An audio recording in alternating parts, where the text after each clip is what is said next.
ایران کے بادشاہ نے اپنے ایک قاصد کو بھیجا حضرت عمر فاروق کے پاس. ایران جو اس زمانے میں سپر پاور تھا، اس کا ایمبیسڈر آیا وہاں کے بادشاہ کا حضرت عمر فاروق کے پاس. مدینہ پہنچا، پتہ اٹھاتے اٹھاتے لوگوں سے پوچھا کہ تمہارے بادشاہ کہاں رہتے ہیں. اب اس کے دل کے اندر یہ خیال تھا کہ ہماری جو رومن ایرانین امپائر ہے، جو ہماری ایرانی بادشاہ کی جو سلطنت ہے، ان کا جو محل ہے، ایران کے بادشاہ کا محل 9 کلومیٹر کا محل تھا. 4,500 باڈی گارڈ اس محل کی نگرانی کرتے تھے. وہاں کے بادشاہ کی 11,000 بیویاں تھیں. یہ الگ بات ہے کہ اس کو 11,000 راتیں سونا بھی نصیب نہیں ہوا. ہزاروں مزدوروں کو لگا کر اس محل کو تعمیر کیا گیا تھا. دنیا کی تاریخ کا سب سے بڑا محل، 9 کلومیٹر کا محل. یہاں شروع ہو تو کوروٹلے پر جا کر ختم ہو.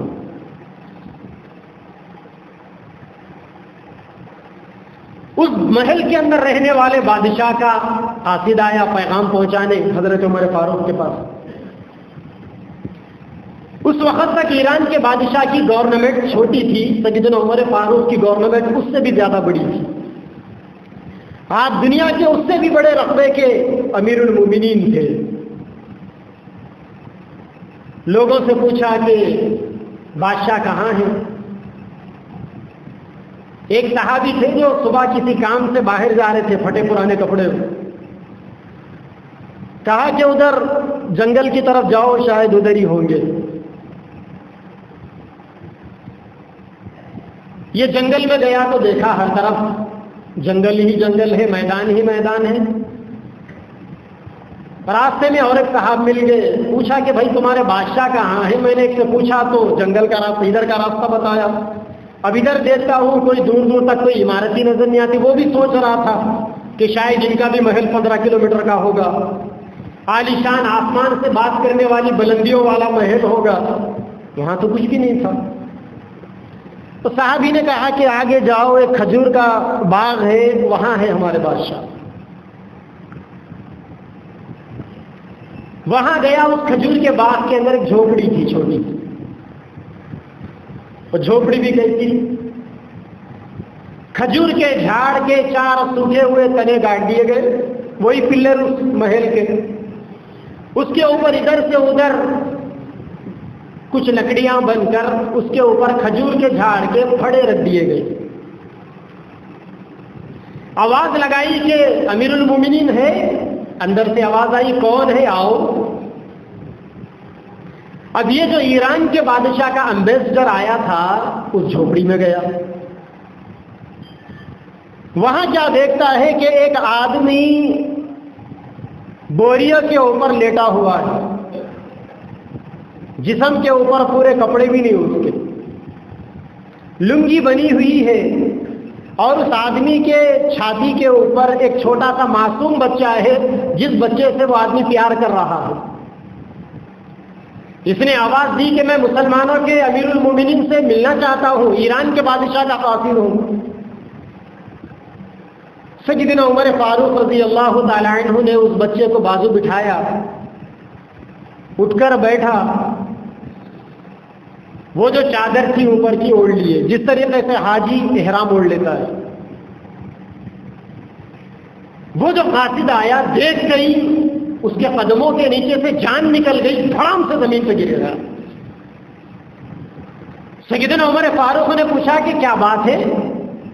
کہا کہ عمر تو انصاف کرتا ہے، اسی لیے جنگل، ویرانے جنگل کے اندر تو اتنا آزاد ہے. ہمارے بادشاہ ظلم کرتے ہیں، 4,000 کے باڈی گارڈ میں بھی ان کو آرام سے نیند نہیں آتی. وہی قاصد کہتا ہے کہ میں نے مسلمانوں کے امیر المومنین وہ عمر جس کا نام سن کر وقت کے سپر پاور کے بادشاہوں کے پسینے چھوٹ جاتے تھے. پتا چلتا کہ عمر کی فوجیں آ گئی، ہمارے ملک کی سرحدوں پر دستک دینے، نیند غائب ہو جاتی تھی. وہ عمر یہاں پر ادننگا. قاصد کہتا ہے کہ میں نے دیکھا حضرت کے جسم کے اوپر جو کپڑے تھے بوریے پر لیٹنے کی وجہ سے بوریے کے کچھ نشان پڑ گئے تھے جسم پہ. اس قاصد نے کہا کہ ہمارے بادشاہ نے آپ کو سلام بھیجا ہے اور 3 چیزیں میں آپ کے لیے لے کر آیا ہوں. سیدنا عمر فاروق رضی اللہ تعالیٰ عنہ باہر نکلے. ایک عمارت کا کام چل رہا تھا، ایک مسجد کی تعمیر کا کام چل رہا تھا، اور حضرت عمر فاروق خود اس مسجد کے کام میستری کا کام کر رہے تھے.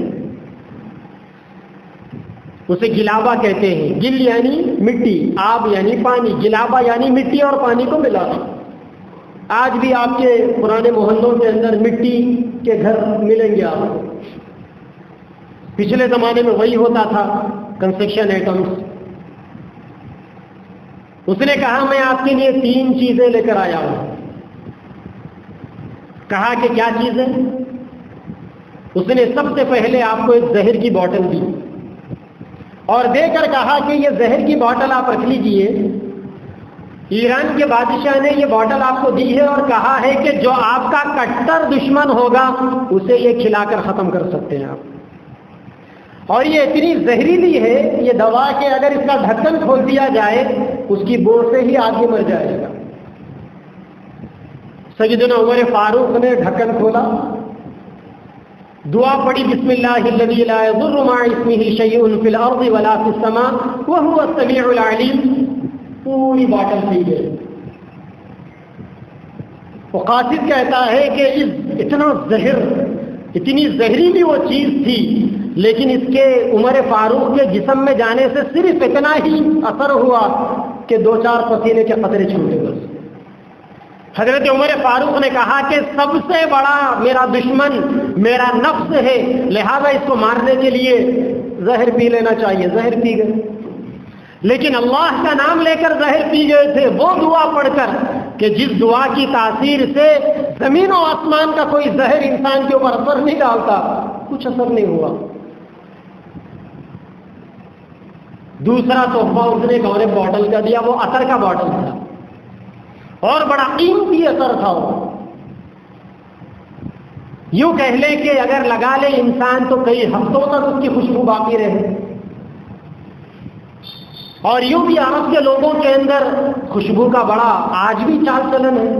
آج بھی عرب کے لوگ لاکھوں روپے خرچ کر دیتے ہیں عطر کے اوپر. 2010 میں جب پہلی مرتبہ عمرے کو جانا ہوا تو سعودی عرب کے نیوی فوج کے سمندری فوج کے کمانڈر سے ملاقات ہوئی تھی. وہ اپنے گھر پہ لے کر گئے تھے تو وہاں عطر کے 3 بڑے بڑے پارسل رکھے ہوئے تھے. پارسل تو بڑا تھا لیکن اندر جو ہے صرف 1 تولے کا ہی عطر تھا. تو میں نے شیخ سے پوچھا کہ شیخ یہ کہیں سے گفٹ آیا ہے یا کسی کو گفٹ دینا ہے؟ تو انہوں نے کہا کہ میری بچی کی شادی ہے اگلے مہینے میں، اور یہاں پر رواج ہے کہ یہاں شادی سے پہلے دلہن کی ماں دولہے کی ماں کو قیمتی عطر گفٹ کرتی ہے. تو میں نے پوچھا کہ یہ 3 عطر ہے کہ کیا قیمت کا ہے؟ تو انہوں نے جو قیمت بتائی انڈیا کے حساب سے ایک عطر کی شیشی 3-3 لاکھ روپے کی تھی. شوق ہے ان لوگوں کو، پہلے سے ہی ہے شوق ہو. اور یہ شوق ایران کے بادشاہ کو بھی معلوم تھا.